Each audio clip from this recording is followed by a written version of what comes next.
नमस्कार। आप सबको मेरा आज रविवार की सुबह का नमस्कार। और मैं क्योंकि आप सबको हर रोज़ शिव भक्ति में तल्लीन देखती हूँ, तो मेरा मन हुआ कि मैं आपसे थोड़ी सी बात करूँ।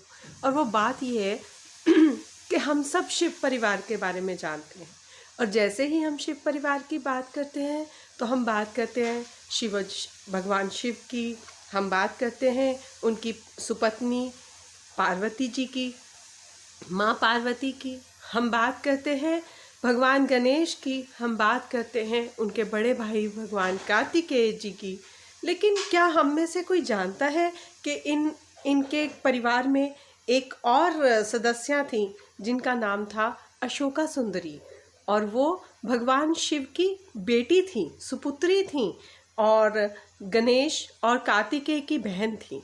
और शिव पार्वती जब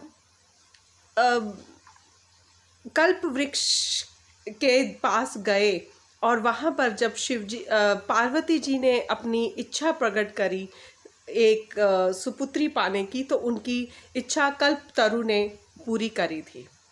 और अशोका सुंदरी के बारे में हम ज़्यादा इसलिए नहीं जानते, उनकी पूजा भी नहीं की जाती, उसके बारे में मैं आपको बताना चाहूँगी। वो उसका कारण ये है कि जब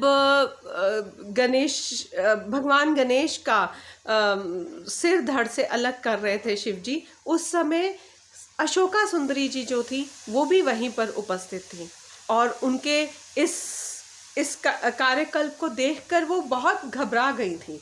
और जब पार्वती जी ने देखा कि उनके सुपुत्र की ये दशा हो रही है और उनको ऐसा भाग्य मिल रहा है, तो वो बहुत कुपित हो गई, और कुपित होकर उन्होंने अशोका सुंदरी जी को भी श्राप दिया कि वो नमक बन जाए, नमक का हिस्सा बन जाए, वो नमक जिसके बगैर हर सब्जी हर खाना जो है वो बिल्कुल टेस्टलेस है। तो इस तरह से अशोका सुंदरी जी जो है वो उनको बहुत ज़्यादा लोग जानते नहीं हैं और उनकी पूजा भी नहीं होती। लेकिन जब गणेश जी को उनका